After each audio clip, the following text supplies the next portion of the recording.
La siguiente comunicación nos la expone Martin Palmer. El señor Palmer es director de Bibliotecas y Cultura del Estado de Essex, en el Reino Unido. El título de la comunicación es Forever Changes, eBooks and the Public Library. Mr. Palmer.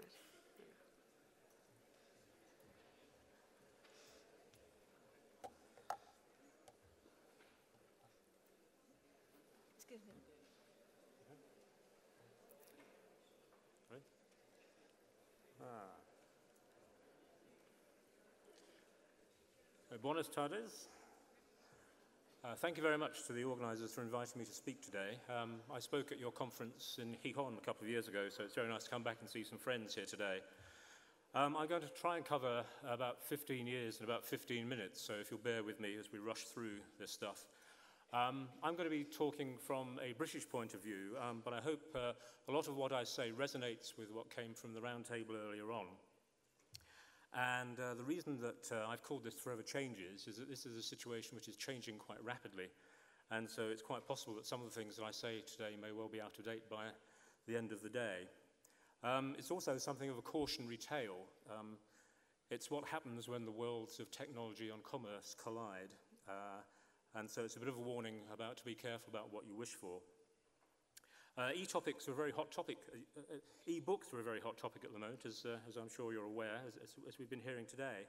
And in fact, they go back for at least 15 years or so, when readers like that were not so much commonplace, but the only kind of e-reader that you could get. That one's called the Franklin E-Bookman, and there are lots of other things with titles like Rocket Book and so on. And they look like something that came out of a cartoon.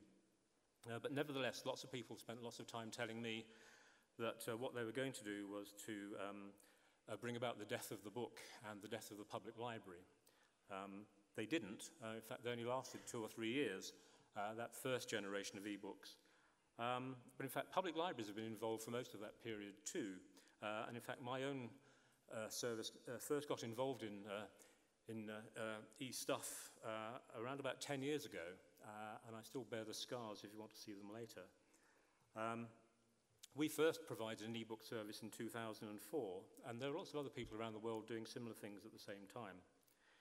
When we started the project, we wanted to find the answers to 2 main questions. Mainly, was there an audience for e-books? And if so, was there any suitable content? The problem at the time was that there were no e-readers, and so we couldn't actually provide readers themselves. So what we were looking for was content that people could read on devices that they had already, like PCs and laptops, and even early smartphones. And the answers to those questions were mixed. The answer to the first question about the audiences was yes, that there was an audience. In fact, there was a lot more than just one audience. There were quite a few. These included people that couldn't see very well if they had a visual impairment and they wanted to have large print on a wider range of material. People that couldn't get to the library for whatever reason, if they were housebound or if they were out at work, if they were out at work all day, and also people that simply enjoyed reading and didn't mind about the format. The question about content, however, was less easy to answer. We wanted material that public library users wanted to read rather than had to read, and preferably the same commercially produced mainstream material that they would normally read in print. This was quite difficult to begin with. It took us some time to find some suppliers. We eventually found 2. One was called Overdrive, that you've heard mentioned before, and another one called eBury. And both of those were based in the USA. But they started to provide some kind of material that we thought people would actually want to read. And then sort of not much happened really for 2 or 3 years or so. Things just kind of ticked over. But gradually, we got more and more people using the e-book service, and more content became available, until, perhaps surprisingly, we got to the point where the best-selling book, which was the #1 bestseller in 2009, became available to public libraries on the same day as the print version. This was Dan Brown's The Lost Symbol. Unfortunately, it's a terrible book, but at least we'd established the principle that a bestseller could come to the public library on the first day of publication. Unfortunately, it seems as though we peaked too soon, and things have changed much more in the last 3 years than they had in the previous 10 or so. And in retrospect, this seems like a kind of golden age at a time when publishers were prepared to make this kind of material available to public libraries without thinking twice about it. What's happened since then is that there's been an explosion of e-readers. There's a huge range of things now, and obviously the Kindle has become a kind of household word. But not only e-readers, but also things like smartphones and iPads and so on. Now, it's obviously great news in lots of ways, because it means that more people are reading in a much greater range of material and in a much greater range of ways. But unfortunately, it's had the kind of knock-on effect of making publishers look again at their kind of relationship with public libraries. This is not all publishers, but just a few, and different publishers have taken different approaches to this. And it's interesting as to why they've done this.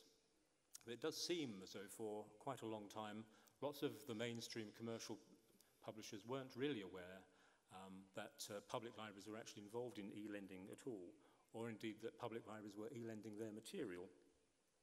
This may seem a rather strange kind of state of affairs, but the reason for it is that publishers weren't providing their e-books directly to public libraries, but they were being provided by third parties who were acting as middlemen, and people like Overdrive and eBay were fulfilling that role by providing the content, but also by providing the platform and the supporting software that was needed to get the e-book out of the library catalogue and onto the library user's device. And so, at the time when sales of e-books and e-readers began to take off, some publishers were a bit surprised to find that e-lending by libraries was already well established and possibly posed a threat to them.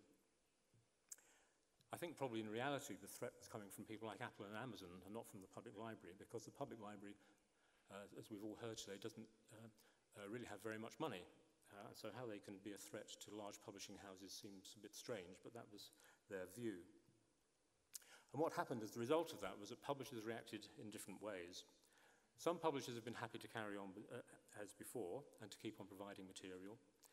At the other extreme, some have refused to sell e-books to public libraries at all, while others have tried to find a compromise model that they're comfortable with, and they've tried to sort of change the supply model in different ways. Some have simply raised the price, and so Random House effectively tripled the price of their e-books for libraries this year. Some have tried to limit the range of material, and so they won't provide any bestsellers, or in some cases won't provide any backlist. Some have simply limited the number of loans that you can make, and so if you buy a HarperCollins title, it means that you can only lend it for 26 times, then you have to buy another copy. And when the Harry Potter titles finally became available as e-books last year, public libraries soon found that the files expire after 5 years, and then you have to buy more copies again. And obviously both of those last two approaches are ways of addressing the problem from the publisher's point of view, which is that e-books don't wear out. Perhaps more importantly, and slightly more worryingly, there's a growing view amongst many publishers and booksellers that libraries shouldn't provide remote access to e-books at all, and that public library users should have to come to the library to borrow e-material in just the same way as they do for print, which just seems bizarre to most public librarians, but that's the approach that some publishers are trying to take.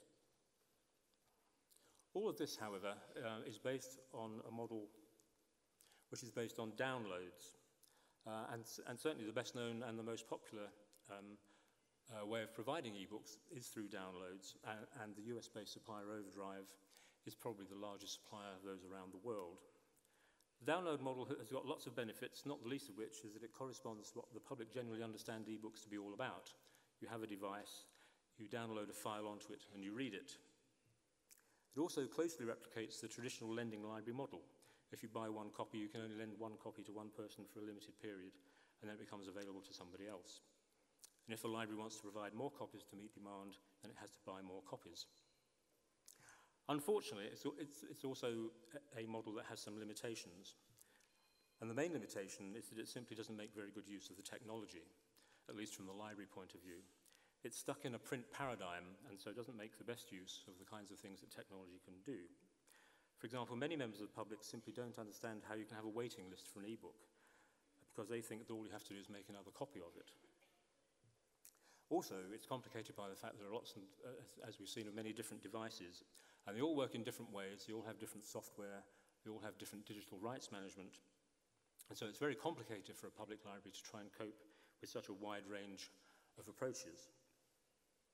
So against that background, it's perhaps not surprising that different approaches have been sought, both by libraries and by publishers, to try and find a method of e-book lending that library users would find easy to use and yet provides more control for the publisher. In fact, that model already exists and is commonly used in the academic world, and that's online access. And with this approach, e-books are simply held on a database and read online rather than being downloaded. This has a number of advantages over the download model. It means you don't have to have a dedicated e-reading device. You don't need complicated software to load, and usually all of the material is available to everybody with a library card all of the time, and so there are no waiting lists. And so as a result of this, problems like stock management in terms of how many copies do I have to buy are also resolved at a stroke. Examples of this approach have been around for a long time, and so eBay is perhaps the best known, but it doesn't really have the kind of mainstream material that lots of people want to read. It's mainly kind of higher level non-fiction, which is aimed at people that are doing homework and projects and so on.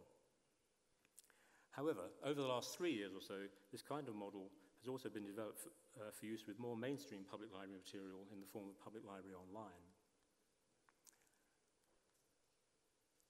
Now, this was originally called Bloomsbury Library Online, and that was named after the publishing house that set it up in 2009. But it changed its name to Public Library Online a year or so later as more publishers came on board. And it now offers titles not just from Bloomsbury, but also from other major sources, such as Faber, Canongate, and most recently Random House. It also includes best-selling material from authors such as James Patterson and Joanna Trollope, and many other staple public library fiction writers, as well as some non-fiction and children's books. The model is very simple, and libraries simply sign up to an annual subscription for shelves of e-books, which are on specific themes or aimed at particular audiences. As there are no downloads, the e-books can be accessed easily, either in the library or remotely from any web-enabled device. Not only that, apart from the e-books themselves, a lot of the titles have got supporting material, such as reviews, guides for reading groups, and also video interviews with the author. So there are lots of benefits of this model. As far as the library and its users are concerned, it provides an excellent selection of popular titles supplied by best-selling authors. It's comparatively cheap to set up. All of the e-books are available to all borrowers all of the time. It's a simple technology, and the material is available to anybody who has access to the internet and a library card. And it provides support material that's not available elsewhere. Meanwhile, for the publisher, it provides complete control of the content and the way it's used. Now, all of this possibly sounds too good to be true, and the online access model clearly has a huge amount to offer public libraries looking to get involved in e-books, and also has the benefit of being comparatively cheap, but it also has some drawbacks. It has to be said that the download model, for all of its disadvantages, is currently much more popular with the public. The reason for this is very simple, and it's entirely due to the technology, or at least today's technology. As mentioned earlier, the rapid growth in take-up of e-books over the past 3 years has been linked very closely to the growth in devices such as the Kindle and the Sony Reader. And these devices are based on the download way of working. But also, crucially, most of these devices don't have any connection to the internet. And so the people that buy them don't recognize e-books that aren't provided in the form of downloads as e-books at all. So we come to a kind of paradox, if you like, at the moment in the relationship between e-books and libraries. In terms of content, publishers are concerned with making their material available in downloads and are generally reducing availability in that format. They're much happier with the concept of online access, that it offers them more control over the material and the way it's used. It's a much simpler technology and can be used without any special devices, but for many members of the public, an e-book is something you read on a Kindle or something similar, and so anything else simply isn't an e-book. It may be that looking ahead, that this problem will resolve itself as e-reading devices develop further. As more of them become web-enabled, then those devices will be able to deal with both online access and downloadable e-books. And so it's possible that technology and commerce may come together to resolve each other's problems. And so as a result, the benefits of the public library online model will become available to users of both e-book readers and more versatile devices such as iPads and smartphones. in a way which meets the needs of publishers and libraries alike. Thank you very much. Thank you.